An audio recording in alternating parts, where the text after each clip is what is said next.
चलो घर कोई बात नहीं, लेकिन जो असली घर था वो तो छीन लिया बीजेपी के लोगों ने।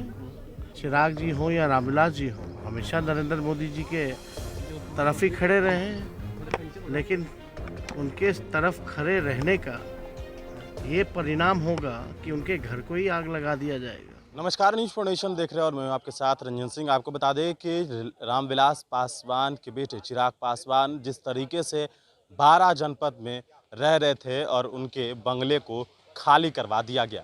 बता दें आपको कि रामविलास पासवान के निधन के बाद भी चिराग पासवान 12 जनपद बंगले में रह रहे थे, जिसके बाद जो बीते दिन तमाम जो PWC के जो अधिकारी हैं और जो लोग थे वो वहाँ पहुँचे और वहाँ जाकर उनके बंगले को खाली कराया गया। लेकिन आपको बता दें कि जिस तरीके से नेता प्रतिपक्ष तेजस्वी यादव का बयान इस पर सामने आया है, चिराग को लेकर तेजस्वी यादव ने कहा है कि बंगला तो चलिए छीन गया, लेकिन असली जो बंगला होता है वो तो बीजेपी ने पहले ही छीन लिया था।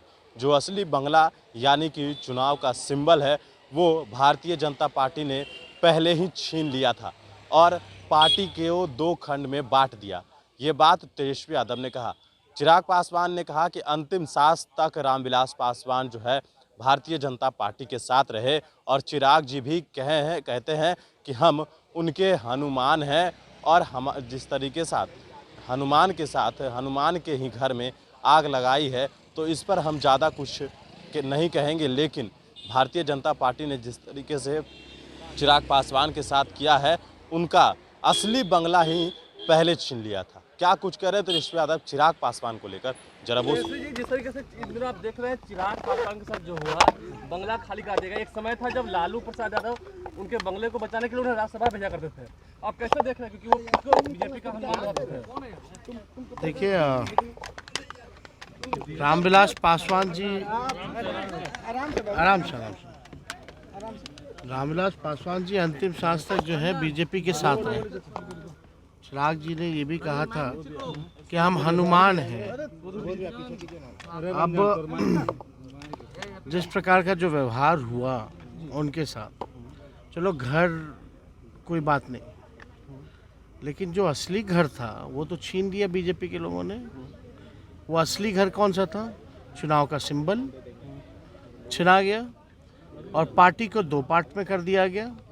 घर में ही आग लगा दी गई, यानी यहाँ तो हनुमान जी की ही घर में आग लगा दिया गया।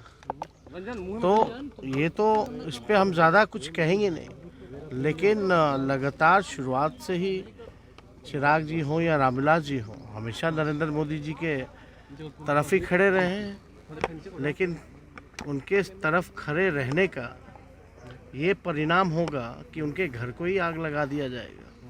ये उचित नहीं। कैसे देखते हैं? अब इसमें हम हम इसमें क्या बताएं? ये तो जवाब चिराग जी ही दे सकते हैं। तो जैसे डिप्टी सीएम तारकिशोर प्रसाद ने अब कहा है कि बिहार में योगी मॉडल की जरूरत है। पहले तो प्रवक्ता कहते थे, अब डिप्टी सीएम वो मानते हैं कि अभी सर्कस मॉडल है। अरे सर्कस मॉडल है, पूछिए तो।